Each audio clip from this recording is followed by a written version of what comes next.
Hey hello, balik lagi di channel Spoiler Moon dan kita akan sambung lagi kisah hidup Fang Yuan. Nah, di part kemarin kita sudah mendengarkan kekalahan dari pengadilan surgawi sekali lagi. Dan kita akan beranjak ke Laut Timur.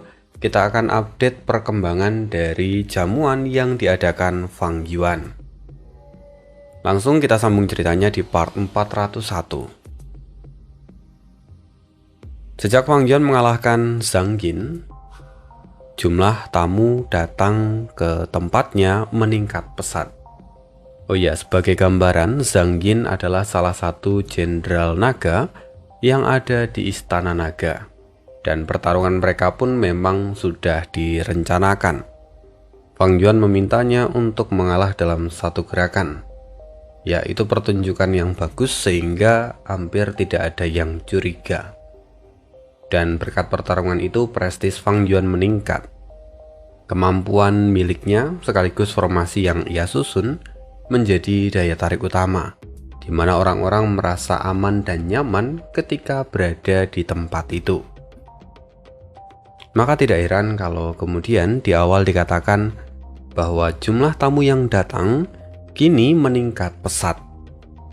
Selain itu, setiap immortal yang datang pasti akan lalu memberikan penghormatan kepada Fang Yuan.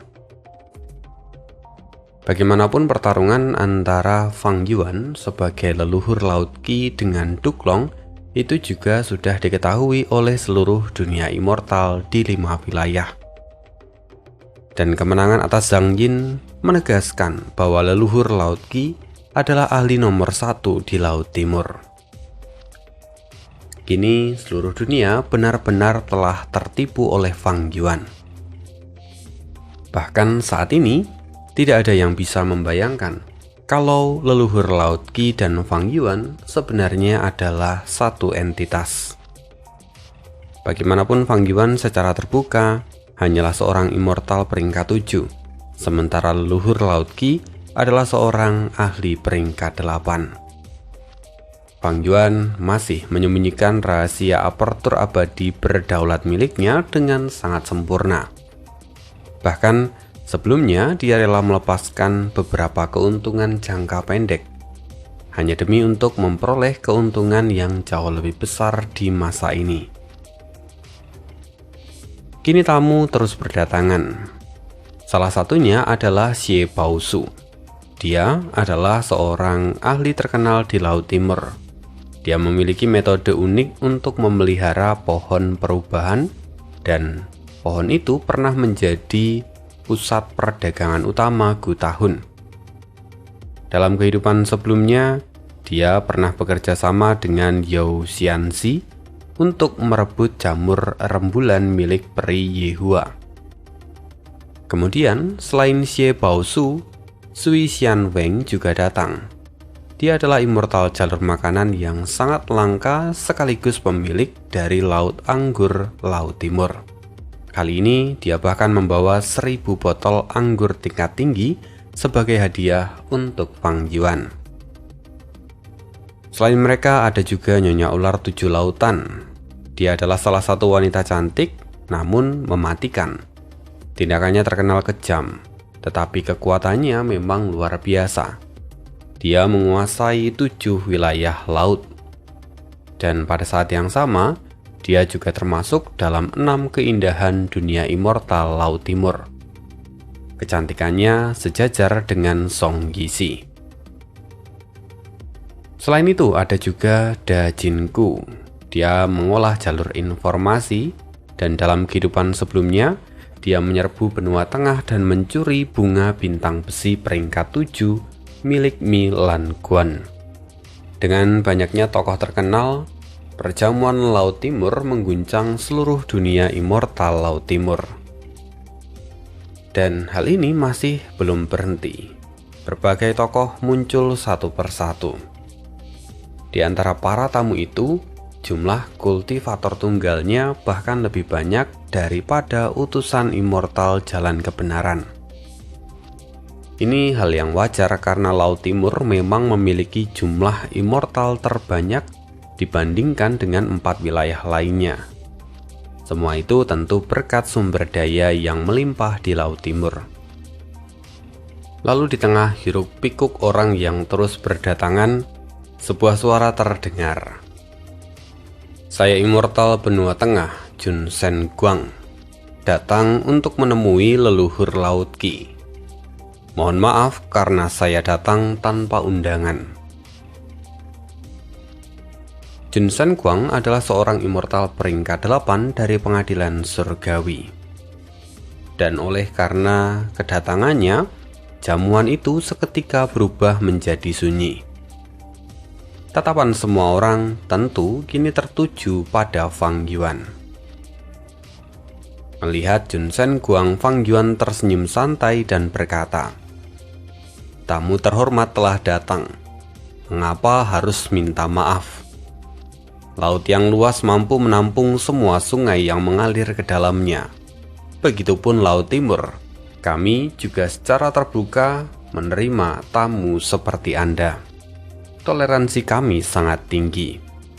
Maka silahkan duduk." Fang Yuan melambaikan tangannya dan sebuah kursi segera terbentuk. Posisinya tidak terlalu buruk, walaupun masih berada di bawah kursi dari para immortal peringkat 8 Laut Timur. Dan melihat hal itu, para immortal Laut Timur menjadi lebih tenang. Laut Timur memang dikatakan paling bertoleransi terhadap para immortal dari wilayah yang lain dibandingkan dengan wilayah lain sendiri. Tapi meski begitu, tetap saja ada batasannya. Dan Fang Yuan sebenarnya sejak awal sudah menduga bahwa pengadilan surgawi pasti akan mengutus seseorang. Jadi, dia sudah menyiapkan semua skema ini. Lantas, sekarang setelah merasa hampir semua tamu sudah hadir, Fang Yuan berkata, "Semuanya, ada sesuatu yang ingin aku sampaikan." Mendengar perkataan Fang Yuan, seluruh tempat itu berubah menjadi sunyi. Mereka semua menatap ke arah Fang Yuan. Bahkan Jun Sen Guang pun juga ikut terkejut dalam hati. Bagaimanapun leluhur Laut Qi baru saja muncul dalam waktu yang relatif singkat. Tetapi pengaruhnya di Laut Timur ternyata sudah mencapai tingkatan seperti ini. Bahkan tidak ada yang berani mengabaikan satu kalimat pun darinya. Fang Yuan tidak bicara panjang lebar. Dia hanya mengungkapkan pandangan politiknya. Dia berniat untuk hidup berdampingan secara damai, saling menghormati dan menegakkan keadilan, serta tentunya menyelesaikan konflik secara terbuka. Dia juga berkata secara terbuka bahwa jamuan ini bukan hanya pertemuan biasa, melainkan juga akan dijadikan sebagai tempat untuk lelang atau bahkan juga arena duel. Jika ada yang punya konflik, maka mereka bisa menyelesaikannya melalui duel di tempat ini. Tentu Fang Yuan sendiri yang akan menjadi jurinya dan akan disaksikan oleh semua orang dari Laut Timur. Selain itu, hal penting lain yang Fang Yuan sampaikan bahwa setiap tahun pada bulan yang sama, Fang Yuan akan mengadakan perjamuan Laut Qi. Sama seperti hari ini. Dan gongnya adalah Fang Yuan tidak akan memungut biaya apapun. Free. Entah itu manusia fana atau bahkan seorang immortal pun, siapa yang tidak akan senang ketika mendapatkan sesuatu secara gratis?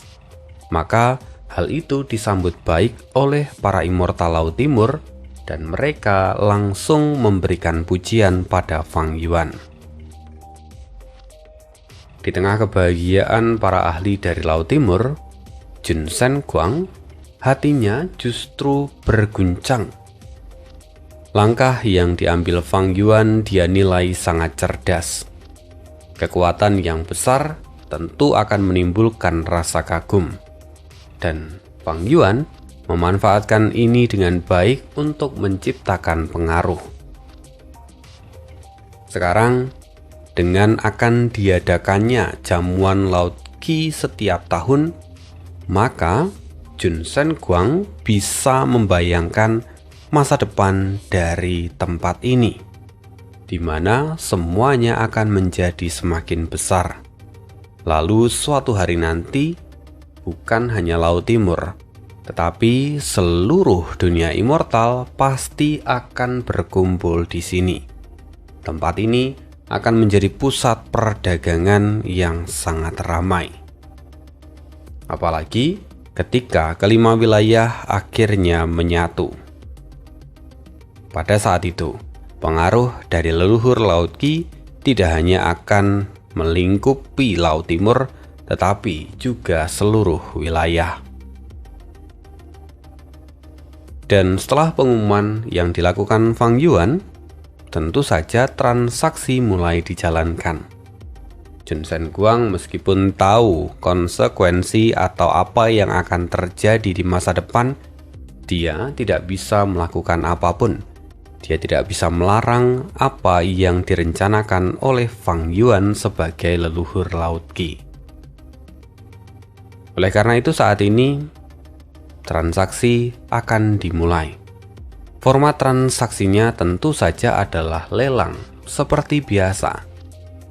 Ini juga menjadi ciri khas dari Laut Timur, di mana ada banyak sekali lelang yang terjadi.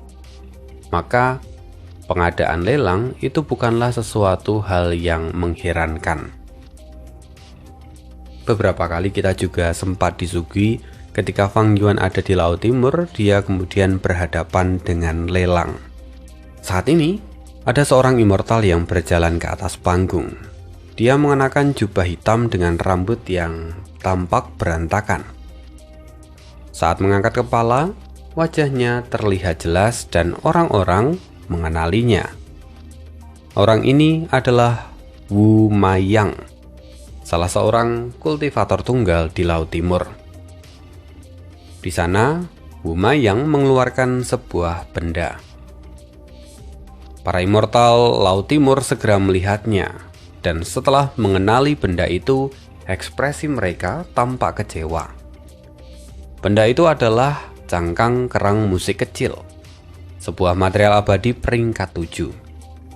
Kerang musik sejatinya adalah binatang yang bisa ditemukan di mana saja. Mereka mengandung tanda dao dari jalur suara. Tetapi ketika mereka tumbuh hingga tingkat binatang buas kuno, ukurannya akan sangat besar. Lalu, mereka akan berubah menjadi kerang musik raksasa. Tapi, setelah mereka kemudian naik tingkat lagi menjadi binatang buas kuno terpencil, maka ukurannya akan menyusut dan kembali menjadi kerang musik kecil. Nah, kerang musik kecil yang dibawa oleh Wu Maiyang tampak sudah mati. Dia tampak tidak memiliki vitalitas apapun. Maka sekarang, material itu hanyalah material abadi jalur suara peringkat 7. Hal ini tentu tidak menarik bagi mayoritas dari para immortal yang hadir di sana. Bahkan tak seorang pun menunjukkan ketertarikannya. Melihat itu, Wu Maiyang tersenyum dingin seakan sudah mengetahui respon ini pasti yang terjadi. Maka Wu Maiyang kemudian berkata, "Semuanya mohon tenang. Mengapa aku berani mempermalukan diriku di perjamuan dari leluhur Laut Qi? Tentu saja aku punya alasan. Kali ini yang kujual bukanlah kerang musik kecil ini, melainkan apa yang tersimpan di dalamnya." Setelah mengatakan itu, Wu Maiyang menelangkupkan tinju ke arah Fang Yuan dan berkata, "Leluhur, sebelumnya mohon maaf atas tindakan saya yang lancang." Fang Yuan mengangguk ringan seakan mengatakan bahwa tidak apa-apa. Setelah memperoleh persetujuan dari Fang Yuan, Humayang kemudian menggunakan metodenya untuk membuka celah dari kerang musik kecil itu. Dan setelahnya suara tangisan samar-samar terdengar dari dalam. Suara itu sangat lembut, seakan seperti isakan yang punya ritme musik aneh. Siapapun yang mencoba menyelidikinya pasti akan terjebak di dalam ritme itu. Dan yang terjadi berikutnya, tubuh mereka akan melemah, kesadaran mereka akan tertekan, hingga akhirnya mereka akan merasakan sulit untuk melepaskan diri. Kalau yang terjebak itu adalah manusia fana, maka otomatis tidak ada harapan sama sekali. Sementara kalau yang terjebak adalah seorang immortal, maka immortal itu mungkin akan terluka, atau bahkan dia mungkin akan mati kalau kondisinya sangat parah. Namun setelah membiarkannya berbunyi beberapa saat, Humayang segera menutup celahnya kembali, dan semua suara seketika menghilang dalam sekejap. Banyak immortal menghela nafas sebelum mereka kemudian tersadar bahwa emosi mereka barusan bahkan dipengaruhi oleh suara itu. Ini adalah ratapan hantu, material abadi peringkat 7, kata Fang Yuan dengan tenang. Humayang tersenyum dan berkata, "Sungguh pengetahuan leluhur benar-benar luas. Saya umumkan bahwa saya bersedia menukar ratapan hantu ini dengan material abadi jalur gelap peringkat 7 atau apapun yang punya nilai setara. Sungguh akan lebih baik kalau kalian punya kayu lubang hitam atau gagang benang gelap." Mendengar itu, para immortal di bawah panggung terdiam sejenak. Kemudian seseorang berkata, "Saya memiliki gagang benang gelap." Humayang mengangguk senang, tetapi sebelum dia sempat menjawab dan menyetujui transaksi mereka, orang lain berkata, "Dan aku punya kayu lubang hitam. Aku akan menukarnya dengan ratapan hantu milikmu." Akhirnya negosiasi pun dimulai. Humayang pada akhirnya meninggalkan panggung dengan wajah puas karena barang dagangannya terjual kali ini. Bagaimanapun dalam beberapa tahun terakhir, karena kemunculan parit bumi di 5 wilayah, Laut Timur memperoleh sumber daya kultivasi yang melimpah. Meskipun wilayah ini sebenarnya memiliki jumlah parit bumi paling sedikit. Ratapan hantu milik Humayang kemungkinan besar berasal dari salah satu parit bumi itu. Biasanya, para immortal Laut Timur memang sering berinteraksi dan mengadakan lelang, namun kebanyakan hanya berskala kecil. Tidak mungkin mereka bisa menandingi jamuan besar yang diselenggarakan oleh Fang Yuan kali ini. Jumlah transaksi di toko kuning pun meningkat sejak munculnya parit bumi. Tetapi, tempat itu memungut biaya untuk setiap transaksi, dan besarnya juga ditentukan oleh intensitas cahaya harta karun. Semakin berharga barang yang diperdagangkan, semakin tinggi pula biaya yang harus dibayarkan. Material abadi peringkat 7 sudah sangat berharga. Humayang jelas ingin menghemat biaya sebanyak mungkin dengan berdagang langsung di tempat ini. Setelah Humayang turun, seorang immortal lain naik ke panggung. Dia mengeluarkan segumpal api. Api itu berwarna kuning dan bagian dalamnya orange. Api itu dipenuhi energi kematian yang pekat. Begitu muncul, udara di sekitarnya seketika menjadi kering seperti gurun. Sementara suhunya pun melonjak tajam. Inilah yang disebut dengan api zombie kekeringan.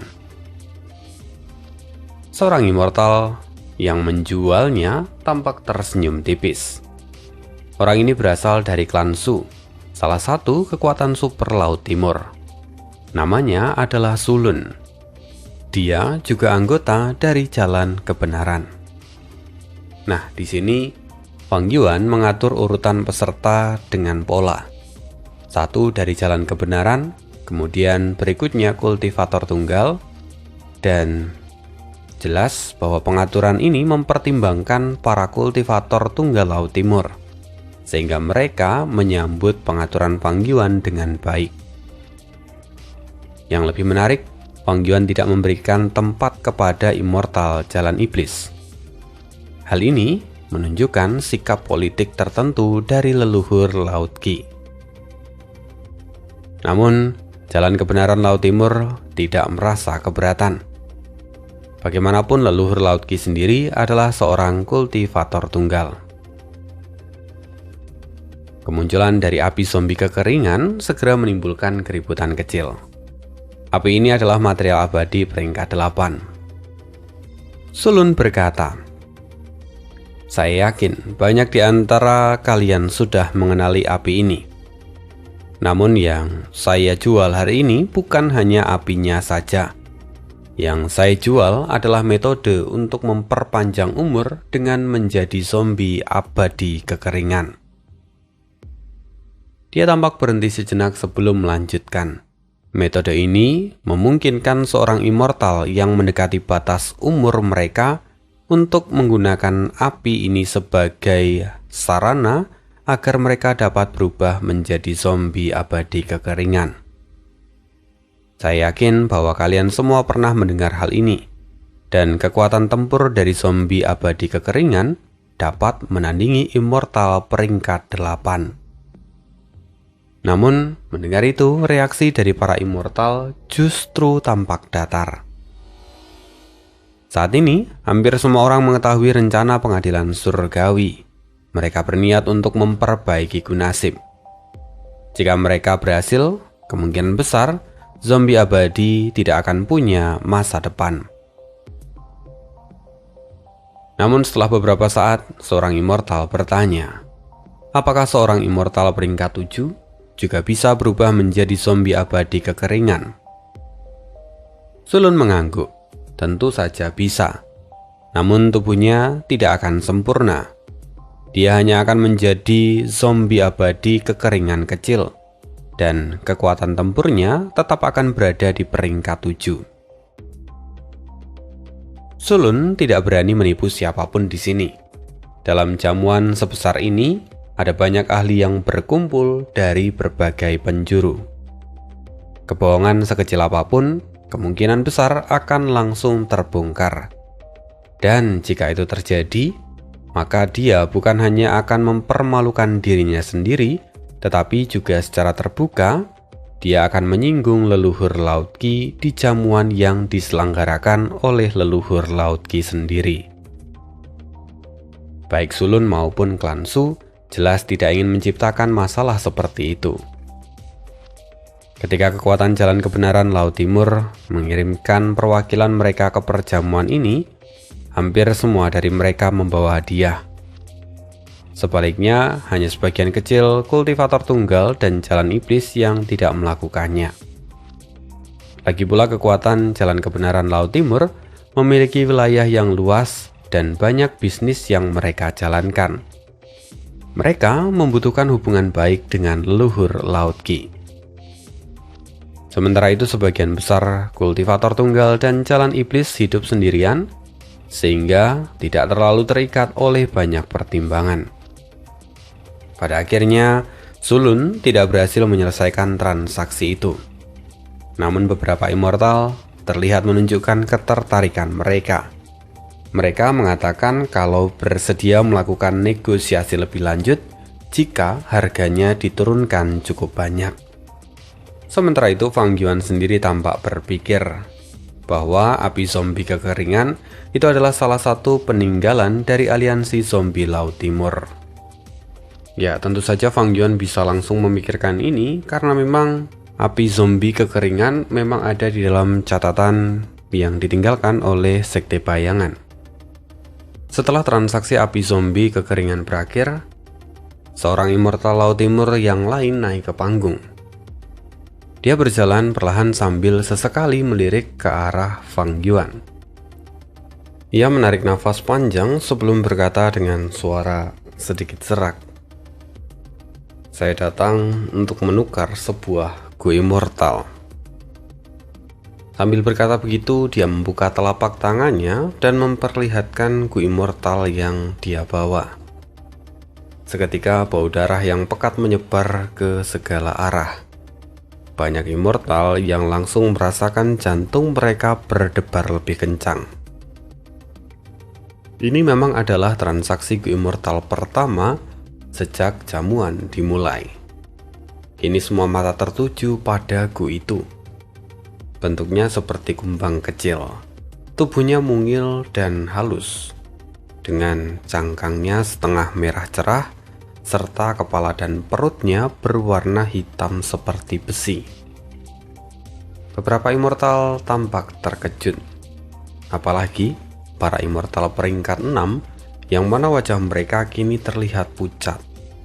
Jelas mereka sudah terpengaruh oleh kekuatan dari Gu ini. Gu Immortal apa ini? Bahkan seorang peringkat 6 pun tampaknya dapat terluka oleh karenanya. Jika manusia fana mendekat, mereka pasti tidak akan bisa menahannya. Yang lain pun berkata jelas bahwa ini adalah Gu dari jalur darah. Yang lain berkomentar, Xia Chen terlalu berani.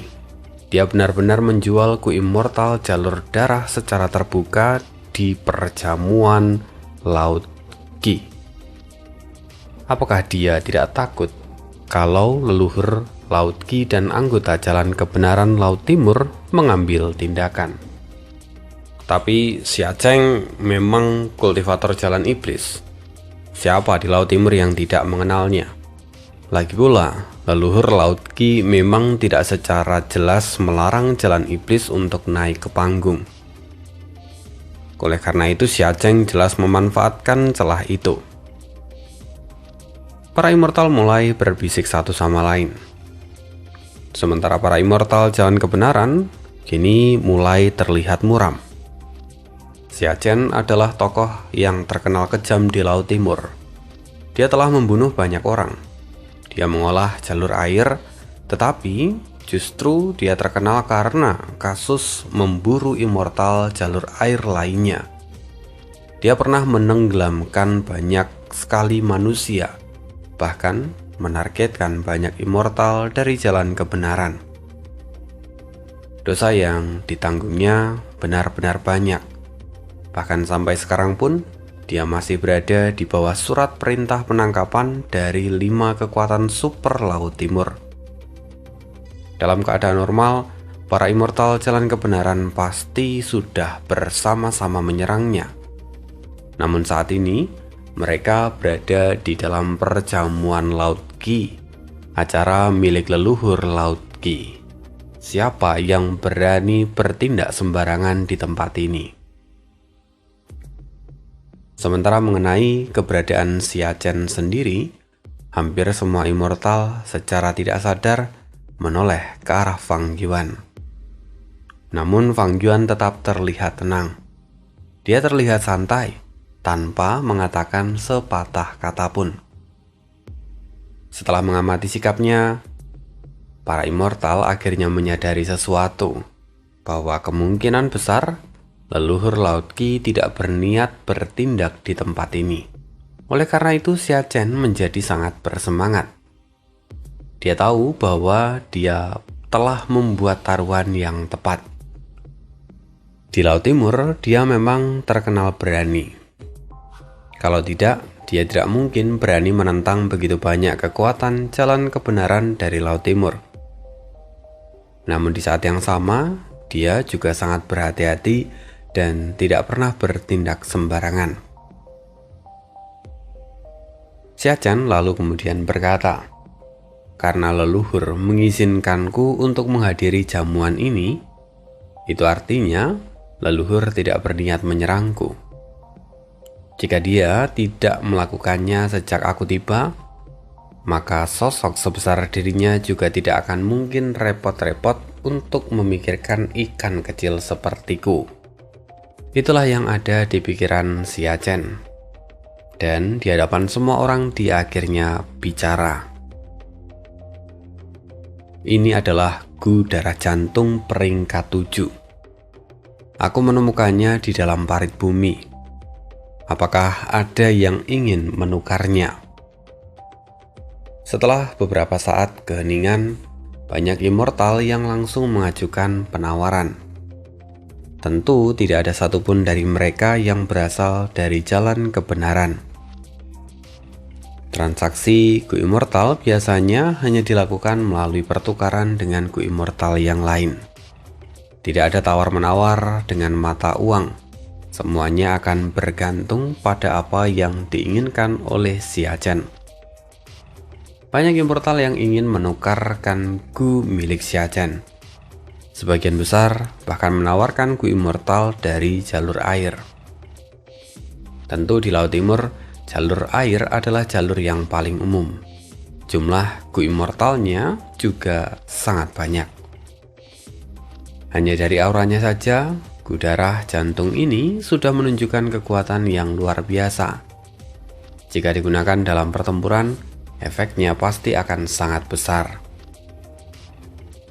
Melihat pemandangan ini, ekspresi dari para immortal jalan kebenaran tampak semakin buruk. Laut Timur memang memiliki banyak kultivator tunggal, tetapi fakta bahwa gu darah jantung saja mampu menarik begitu banyak kultivator dari jalur darah, itu tetap membuat mereka merasa tidak nyaman. Sementara Fang Yuan yang tampak memperhatikan sama sekali tidak terkejut. Dalam kehidupan sebelumnya, jalur darah pernah sangat populer. Apalagi setelah kelima wilayah bersatu, jumlah immortal dari jalur darah meningkat drastis. Bahkan selama perang yang kacau, jalur darah akhirnya menjadi salah satu jalur utama di dunia, walaupun tetap ada banyak orang yang mengecamnya. Di kehidupan pertama Fang Yuan pun, dia juga termasuk di antara para kultivator dari jalur darah. Fang Yuan berpikir, aku harus mencoba mendapatkan gu immortal ini. Warisan Song Zixing memiliki gerakan pembunuh firasat darah jantung, dan gu immortal ini sangat cocok untuk dijadikan inti. Fang Yuan lalu kemudian mengirimkan sebuah pesan dan seseorang angkat bicara. Aku menginginkan gu darah jantung ini. Aku memiliki beberapa gu immortal dari jalur air peringkat 7. Kamu boleh memilih salah satunya, dan tentu aku juga akan merasa berhutang budi padamu. Yang bicara itu adalah Zhang Yin. Ini adalah kali pertama dari seorang immortal peringkat 8 ikut angkat bicara di dalam pelelangan.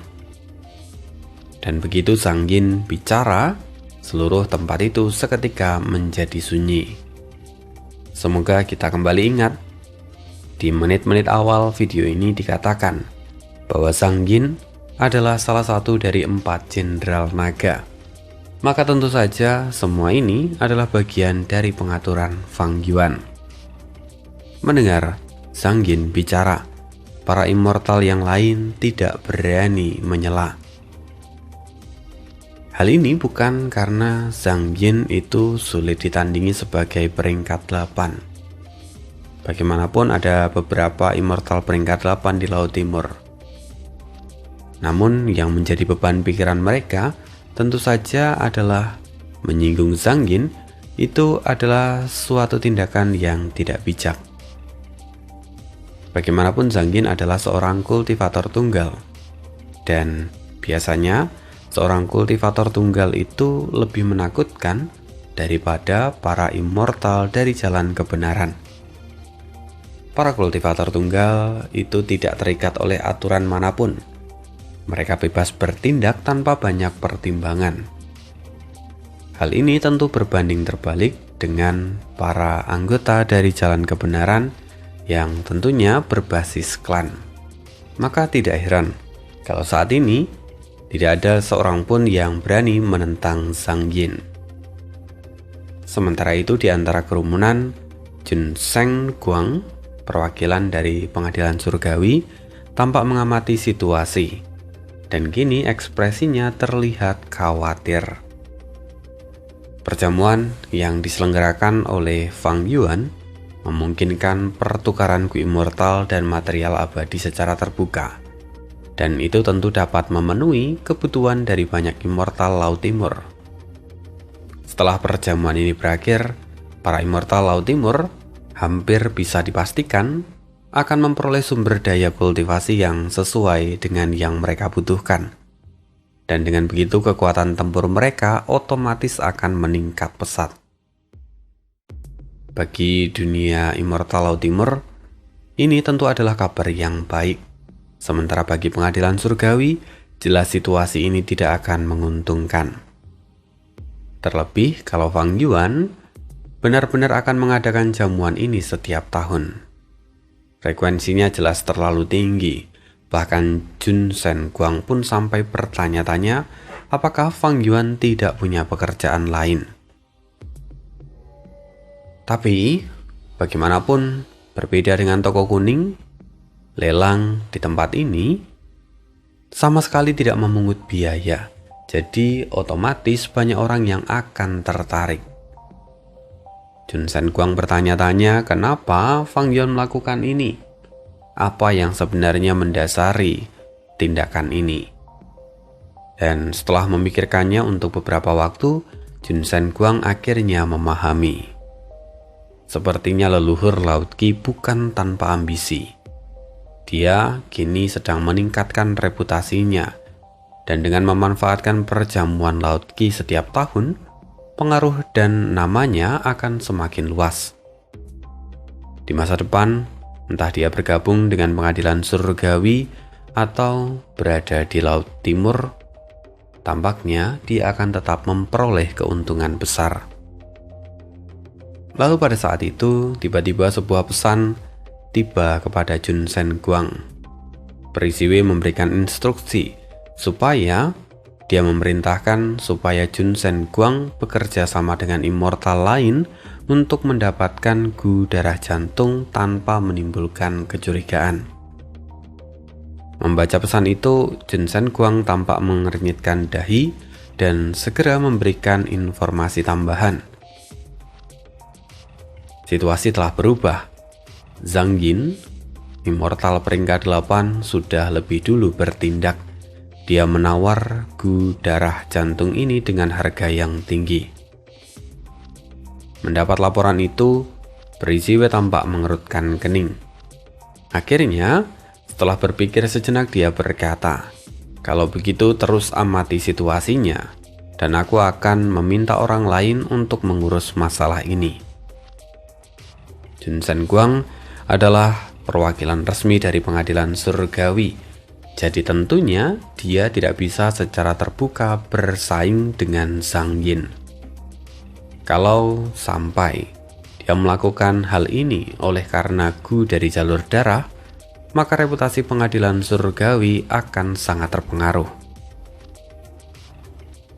Dalam rencana awal Perisiwe, Jun Sen Guang memang hanya dimaksudkan untuk membantu secara diam-diam. Sementara pengadilan surgawi sangat memperhatikan jamuan Laut Qi. Mereka tentu tidak mengirimkan Jun Sen Guang secara terbuka. Tetapi mereka tentunya tidak hanya mengirimkan Jun Sen Guang secara terbuka, tetapi juga menempatkan beberapa anggota rahasia yang tersembunyi di antara para immortal Laut Timur. Lalu setelah itu terdengar sebuah suara. Sungguh kebetulan sekali. Aku pun tertarik dengan Gu darah jantung ini. Yang bicara itu tak lain adalah Yang Jun, seorang immortal peringkat 8 dari Laut Timur. Tentu ini adalah perubahan yang sangat mengejutkan banyak orang. Bahkan Fang Yuan pun tampak mengernyitkan dahi. Kilatan rasa heran kini melintas di matanya. Dalam kehidupan sebelumnya, Fang Yuan pernah melihat Yang Jun muncul dalam perebutan istana naga. Dan ketika itu, Yang Jun tiba-tiba berbalik dan membantu Duklong sehingga akhirnya Duklong bisa mengamankan istana naga. Tapi anehnya, setelah kejadian itu, Yang Jun tidak menunjukkan diri sama sekali, seolah dia hilang tanpa jejak. Selama pertempuran besar untuk memperbaiki Gun Asip, Yang Jun sama sekali tidak menunjukkan batang hidungnya. Dan pada saat yang sama pengadilan surgawi berada dalam situasi yang genting. Jika mereka benar-benar memiliki sekutu yang kuat, mereka pasti sudah memanfaatkannya.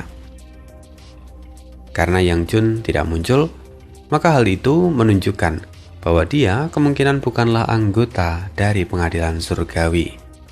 Fang Yuan berpikir bahwa Yang Jun tampaknya memiliki kesepakatan tertentu dengan pengadilan surgawi. Fang Yuan bergumam, kalau memang begitu, kupikir sekarang dia sedang bekerja sama dengan pengadilan surgawi.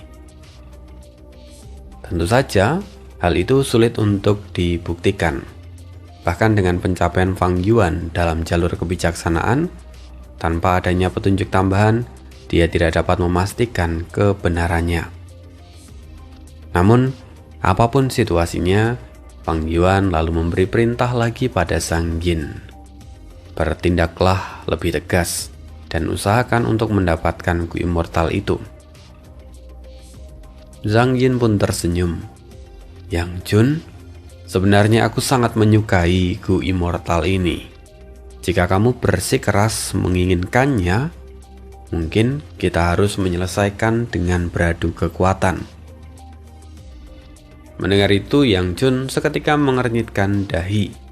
Ada keraguan dalam hati.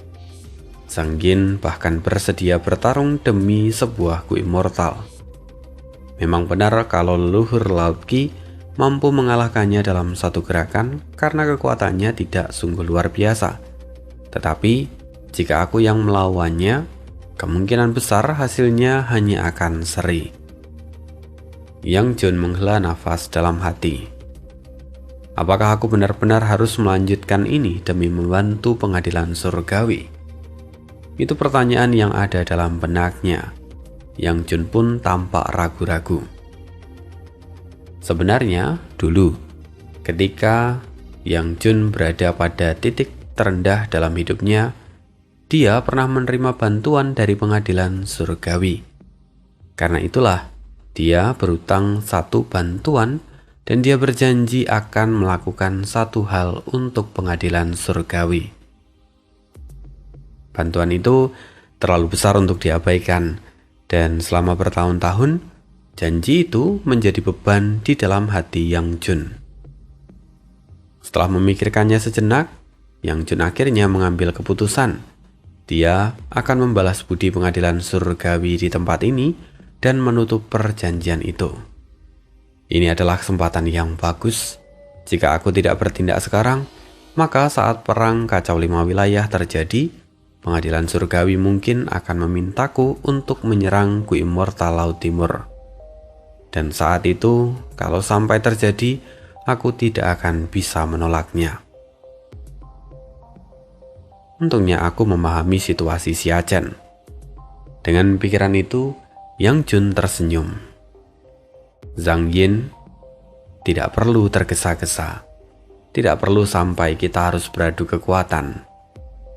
Darah jantung ini adalah milik Xia Chen. Dan aku yakin bahwa Gu Immortal jalur air yang akan kutawarkan itu akan sangat memuaskan Xia Chen. Sambil mengatakan itu, Yang Jun mengeluarkan sebuah Gu Immortal. Begitu melihatnya, mata Xia Chen langsung berbinar. Dia berseru tanpa ragu, "Setuju. Apapun yang terjadi, aku setuju untuk menukarnya dengan Gu Immortal ini." Zhang Yin tertegun sejenak. Sekarang apalagi yang bisa dia lakukan? Semua orang sedang menonton. Dia tidak mungkin merebutnya secara paksa. Karena kalau iya, Fang Yuan pasti akan menghentikannya di depan semua orang. Dan walaupun dia berada di bawah perintah Fang Yuan, tetapi pada saat ini masing-masing dari mereka harus bertindak dan memainkan peran mereka masing-masing. Pertunjukan ini harus terus berlangsung. Sekarang, Zhang Jin tidak bisa bergerak dan Fang Yuan juga tidak bisa ikut campur. Lalu pada saat itu juga, Yang Jun berdiri dari tempat duduknya. Dengan cepat dia meraih darah jantung dan melemparkan Gu Immortal jalur air yang diinginkan Xia Chen. Para immortal di sekitar menunjukkan berbagai ekspresi. Gerakan Yang Jun sangat cepat. Jelas bahwa dia menggunakan gerakan pembunuh abadi. Itu benar-benar menunjukkan titik ketidaksabarannya. Namun Yang Jun tampak menarik nafas panjang. Dia kembali duduk dengan santai. Lalu dia mengirimkan darah jantung melalui toko kuning. Menjual ataupun membeli Gu Immortal di toko kuning memang sangat mahal. Namun bagi pengadilan surgawi, mereka memiliki sumber daya tak terbatas, jadi biaya bukanlah masalah. Di pengadilan surgawi, Crazy Wei segera menerima Gu darah jantung dan langsung menyerahkannya kepada seseorang. Nah, orang ini selama ini berkultivasi tertutup di dalam Dewan Penghakiman Iblis. Begitu menerima Gu Immortal itu, dia berseru dengan gembira. Akhirnya berhasil. Dia lalu melangkah keluar dari Dewan Penghakiman Iblis. Seketika cahaya darah melonjak ke langit. Aroma aneh menyebar ke segala arah dan awan di langit bergema dengan musik abadi. Kelopak bunga berwarna darah pun berjatuhan seperti hujan bunga. Ia bertumbuh tinggi dengan wajah tajam. Senyum tipis menghiasi bibirnya. Di dahinya terikat ikat kepala, sementara di belakang kepalanya menggantung segumpal cahaya darah. Seolah-olah sebuah tangga tak terlihat terbentuk di udara ketika dia perlahan berjalan turun. Di depan Dewan Penghakiman Iblis, terlihat ada Fang Zheng yang sedang berkultivasi. Dan ketika melihat pemandangan ini, dia pun langsung berlutut. Fang Zheng berkata, "Murid memberi hormat kepada guru." Ternyata immortal yang sebelumnya adalah seorang immortal peringkat 8 yang bertugas untuk menjaga Dewan Pengadilan Iblis, sekaligus tentu sebagai pemimpinnya. Orang ini lalu kemudian berkata, "Bangunlah muridku. Aku telah memperoleh Gu Immortal yang sangat penting. Metode jalur darah yang telah kukembangkan sepanjang hidupku akhirnya memiliki Gu inti dan pondasi. Setelah ratusan tahun tinggal di Dewan Penghakiman Iblis, kini saatnya bagiku untuk keluar." Fang Zheng melangkupkan tangannya dengan hormat. "Selamat, Guru." Sejak perjalanan Laut Timur sebelumnya, Fang Zheng sempat ditangkap oleh Shen Chongsheng sebelum akhirnya dibawa kembali ke pengadilan surgawi. Lalu ketika Qin Dingling memeriksa keberuntungannya, dia menyarankan pada Crazy Wei agar membawa Fang Zheng menjadi penguasa Dewan Penghakiman Iblis berikutnya. Dan setelah diskusi dengan Duklong, Crazy Wei pun menyetujui usulan itu. Karena itu Fang Zheng ditempatkan di Dewan Penghakiman Iblis untuk berkultivasi, sekaligus menjadi murid dari penguasa Dewan Penghakiman Iblis saat ini. Dewan Penghakiman Iblis tentu adalah rumah Gu peringkat 8 dengan sejarah yang panjang. Pada masa lalu, ketika leluhur Laut Darah menyebabkan kekacauan di 5 wilayah, pengadilan surgawi menyadari bahaya besar dari jalur darah. Mengikuti wahyu dari Gu Nasib, para pendahulu pengadilan surgawi juga akhirnya menemukan Gu hubungan darah liar. Gu itu adalah Gu peringkat 8, dan setelah ditangkap, pengadilan surgawi memasukkannya ke dalam Dewan Penghakiman Iblis. Sejak itu, hampir setiap kultivator jalur darah di dunia bisa dideteksi oleh Dewan Penghakiman Iblis, selama mereka bukan peringkat 9. pengadilan surgawi mampu menumpas kebangkitan jalur darah di benua tengah, bahkan menyebarkan informasi itu ke 4 wilayah yang lain agar kekuatan jalan kebenaran dapat menekan jalur darah secara efektif. Karena itu, darah tidak pernah benar-benar berkembang pesat. Dewan Penghakiman Iblis memainkan peran besar dalam penindasan itu. Sejak leluhur Daud Darah menciptakan jalur darah, pengadilan surgawi juga diam-diam menelitinya. Hasil penelitian mereka jauh melampaui kekuatan di dunia ini. Penguasa Dewan Penghakiman Iblis saat ini dikenal sebagai pelancong berhati merah. Dia adalah satu-satunya kultivator jalur darah di pengadilan surgawi. Selama bertahun-tahun, dia berkultivasi tertutup di Dewan Penghakiman Iblis, melakukan penelitian mendalam hingga jalur darah pengadilan surgawi melalui 4 wilayah yang lain. Lalu tiba-tiba cahaya spiritual bersinar. Jiuling muncul di hadapan pelancong berhati merah. Aku datang atas perintah. Kita akan berangkat ke gurun barat untuk menimbulkan masalah bagi klan Fang. Pelancong berhati merah mengangguk ringan. Dia menoleh kepada Fang Zeng sebelum pergi. Dewan Pengadilan Iblis tidak boleh tanpa penguasa. Maka muridku, setelah aku pergi, kamu akan menjadi penguasa dari Dewan Penghakiman Iblis. Warisan milikku ada di tempat itu, dan selain milikku, pengalaman dari kultivator sebelum-sebelumnya juga tersimpan rapi di sana. Mulai sekarang, berkultivasilah di dalam Dewan Penghakiman Iblis. Itu jelas akan membantumu dan jangan sia-siakan kesempatanmu. Fang Zeng pun segera menjawab dengan penuh hormat. Lalu setelah itu, guru Fang Zeng dan juga Jiuling pergi. Tapi tidak langsung ke gurun barat. Dia mampir menemui Qin Dingling untuk melihat keberuntungan mereka. Setelah dilakukan analisa, ternyata keberuntungan mereka dua sangat aman. Jadi selama mereka mengikuti rencana, mereka akan tetap selamat dan bahkan mungkin akan mendapatkan progres yang besar. Dan setelah itu, mereka akhirnya melewati gerbang surga tengah dan mulai memasuki langit putih. Kali ini tujuan keduanya adalah gurun barat. Dan sekian kisah hidup Fang Yuan kali ini. Kita akan jumpa lagi di part berikutnya. Terima kasih dan see you again di next video. Bye.